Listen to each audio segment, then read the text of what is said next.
Oh my god. Look at it.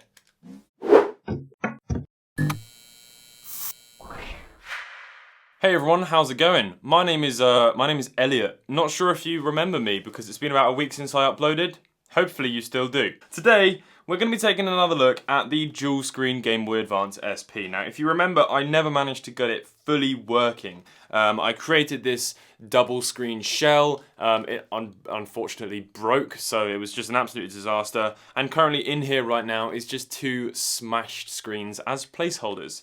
However, I did manage to actually get the electronics working and eventually fit it into an actual Game Boy shell. So as you can see, here it is. It's got some pretty disgusting wiring going on over here, and I never actually bothered doing the shell. It was just proof that I could actually get it fully working inside of a Game Boy shell. So there we go. That is the dual screen Game Boy Advance SP. I think you can see that there. So it was technically working, but it's not very pretty. So my friend Matthew Whitehead from Jelly Belly Customs has tirelessly been working around the clock to create a very simple kit that you can put together yourself and will be available to purchase in a very limited quantity and make your very own dual screen Game Boy Advance SP. Now I should mention these kits are going to be quite expensive. Matthew hasn't fully decided on the price, but it is floating around the $50 area. Now, considering that all you're getting is a shell, a PCB and a ribbon cable, that really does sound very expensive. However, this has been very timely and costly to pull off. Matthew has had to go through many revisions of shells that he's had to 3D design completely from scratch, because let's face it, that's not a design that you could just get from anywhere else. And also he's had to go through multiple runs of PCBs to get the right one. So it is going to be around that. It's not going to be a very profitable thing. I'm not receiving any money from it because I want it to be as affordable as possible so that you can get it. Also, every single motherboard will be sent to me and I will be signing and hand numbering every single one up to 50. There's only going to be 50. They'll be available to pre-order. They're not available yet. It's determined on how I find assembling this in case any revisions need to be made.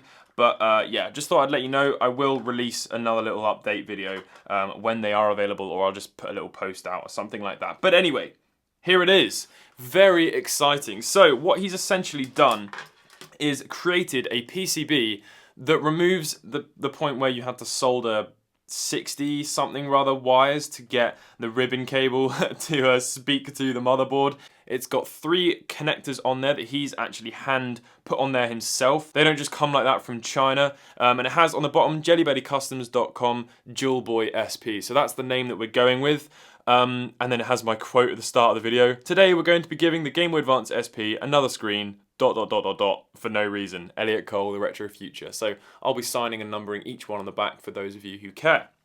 So this is where it starts to get really, really exciting. So obviously a lot of work had to go into manufacturing this. There was tens of hours of body filler and spray painting and primer and sanding and body filling and blah, blah, blah, blah, blah, blah. And then it cracked because it wasn't exactly the most structurally sound thing. There's not a lot of material that you can join either side here. So what Matthew has done is designed the best way to actually pull this off yourself at home. It will need one Game Boy Advance SP, you will need one Game Boy Advance SP and a 001 screen. Now you can do this with a 101, I tried it. Unfortunately the top screen is far too dim, so without having to boost the power to the top screen, the 101 isn't going to work. So you're going to have to do this with a 001 unless you create something yourself. So you'll need one Game Boy Advance SP and another screen, as well as another top shell piece. So you could either get this from a grubby Game Boy Advance SP and then order another shell, which you might want to do with this anyway, and then you'll have a spare, or buy some spare shells off of eBay. So that's the only thing you will need, and you're going to need to cut it up. You could do that with some flush cutters or a Dremel. No soldering is required. So here are the 2 pieces that you get, and it's a very, very simple, self-explanatory method. He's printed them in white so that you can paint them yourself. I'm sure they're probably going to be printed in colours, in different colours, if you want like a red one that you can put on a red shell, not sure. It's got some adhesive double-sided tape here. where the board will stick down. So maybe I won't sign on the back, maybe I'll sign on the front. And then once that's in there, you have a ribbon cable that is actually being hand cut by Matthew to allow it to fold and bend through the hinge. So we're going to have a go at this. I haven't had a go at this yet, but bending it through the hinge, so that's going to be quite difficult, I think. And then there's this top faceplate piece, which has some 3M tape on the inside. So essentially, what we're going to be doing is sitting the screens down like this, in here. Obviously, we're going to have to connect the ribbon cables. And then one of these is going to go on the bottom, and it's actually going to screw straight into the 3D printed shell. So it's literally going to screw straight into that, and then that's how the back piece is going to connect, and that's how you're going to secure your screens into place. And then there's enough room for another one of these top pieces here to go up there. Obviously, as I said, you're going to need to cut these two little posts off, but that is that. And then the faceplate goes over the whole thing and just adheres on and then seamlessly closes up the edge, and it's a very nice little thing. So I'm super excited. Let's have a go at assembling it. So first things first, let's peel off the double-sided tape. Here we go. That is the first step. And then we shall set this down inside. So this may not be the final one because depending on how I go about assembling this, obviously Matthew's been developing it, so he knows how to do it, but I haven't yet, so quite nervous that there's going to be a problem. We shall see. And then what Matthew said to do is connect this ribbon cable first. So we'll go ahead and do that. We just plug it in very simply to the bottom. So once you have that ribbon cable in, set it aside and grab your knife, because this is where things become a little bit DIY. So what we need to do is actually widen this little hole here for the ribbon cable, because this ribbon cable is a little bit wider. As you can see on this one, it's got a thinner piece here, and then you sort of slide it through in a way that, you know, gets it through there, but you cannot just press it down. It's not a wide enough hole. So we're going to need to enlarge that ourselves. So just like that, I've added a little extra millimeter there on the end, and that should allow us to push that through very easily. Okay, so far this is going very well. So for the fold, we need to fold it once and then fold it one more time.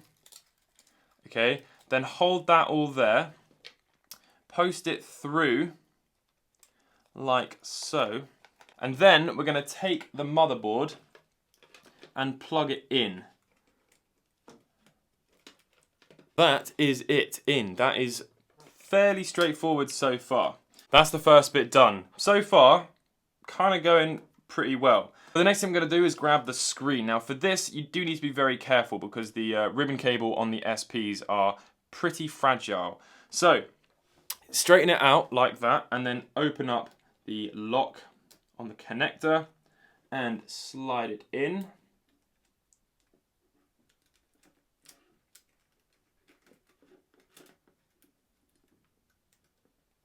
And then close it down.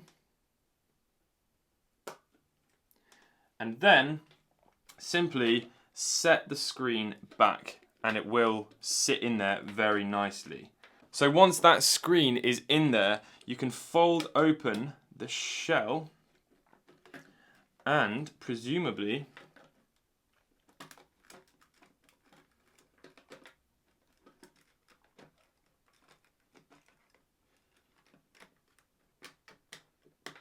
oh my god, look at that. That is a work of art. So take your screw and screw it in. I'm not going to put all the screws in there just yet. Now this little hinge cover is the next piece that's going to go in, and we are going to need to cut those two little posts on the inside of it out. So I'm going to do that with my flush cutters. More people have flush cutters than Dremels, and I'm just going to use this to show that you can do it with a pair of flush cutters. So just take out the most of it with the flush cutters like that, and then go in there with your craft knife afterwards and remove the rest. And just like that, that will give the ribbon cable more room to sit inside. So hold the motherboard open like that, push the screw in, and screw it in. Okay, so that bit, truth be told, is quite tricky. It's just a little bit on the fiddly side, but obviously it is going to have a bit of a finicky quirk to it because you're not really meant to be doing this to your Game Boy. So let's plug the battery in and just test that the bottom screen so far works. Let's go. So I actually plugged it in wrong. These pins need to be facing up when they're plugged into the motherboard. Put a battery in and turn it on. The screen on the bottom is alive. So that's very good. Although what I want to do now is put this motherboard in properly because I'm really worried about it just sort of hanging around. So let me try and reassemble this Game Boy. Obviously that doesn't take a lot of work. You need to put all the buttons back in.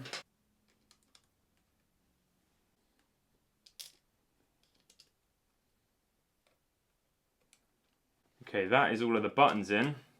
And now we can screw this motherboard down, which will give me a lot more confidence because then we've done most of the work at this point. So that is that. We now have the bottom screen in and the ribbon cable folded, which is the hardest part of the whole thing. The rest of it is a breeze by comparison. So now we need to hack up this shell piece. Very simple. You're not going to even see it anyway, but just be careful. We're basically going to just cut this off. Now you can use a Dremel, that would be sensible, but I sort of just want to show you that anyone can... Bloody hell, I wanted to show you that anyone can obviously do this and you don't need really specialist tools. That is it, it's that simple. Okay, let's take this screen and do exactly what we did on the last one. Straighten the ribbon cable out, plug it in, just like that, and then fold it down like that. Take this piece that you just cut up, set it down. I'm actually running into a slight problem and I will need to talk to Matthew about this. The ledge here across this bottom piece is not quite sitting very comfortably on the bottom here, so I think there might have to be a slight revision made because it should just sit like that and screw in. So for the sake of this video, I'm going to do this bit off camera because it's not going to be relevant when you get your kit.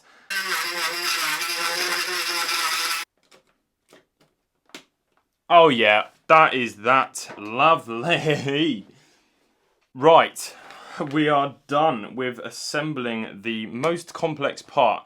So now let's take our little faceplate piece and see how this goes on. So there's a cutout at the bottom, presumably that's the bottom.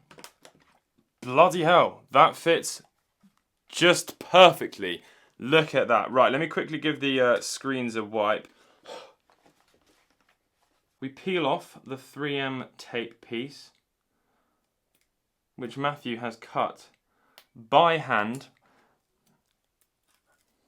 And we shall set this piece down. Oh yes, it sort of clips into place. Oh my god, Matthew, you have outdone yourself here, sir.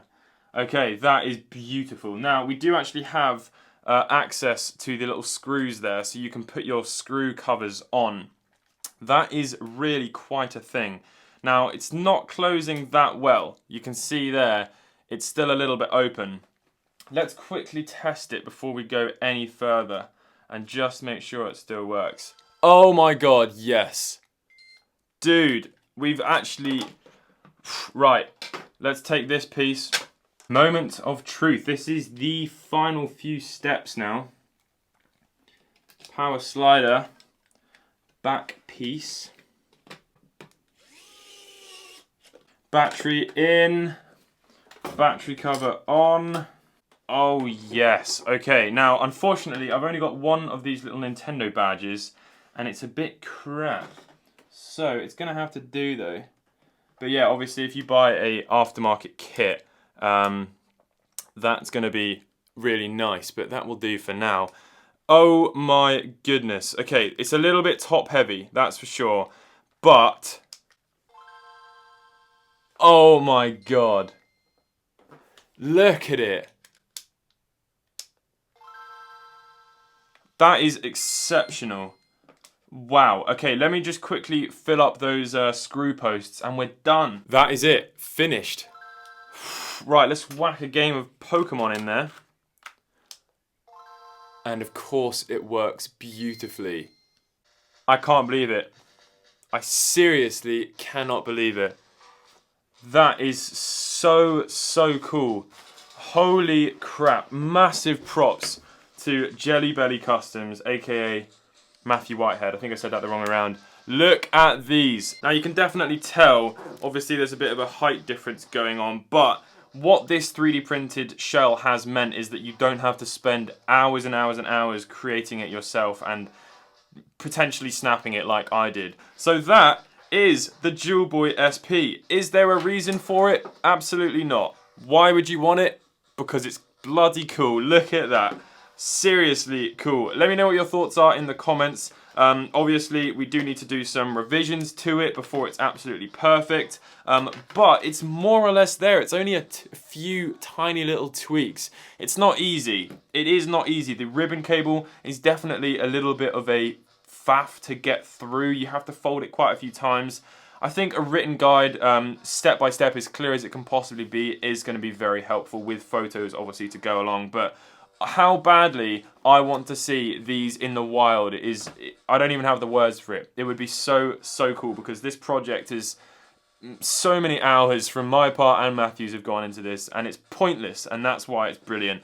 Look at that, the GameBoy SP, now available in stores now. Not true yet, but they will be very soon. I'll catch you all in the next video. Goodbye.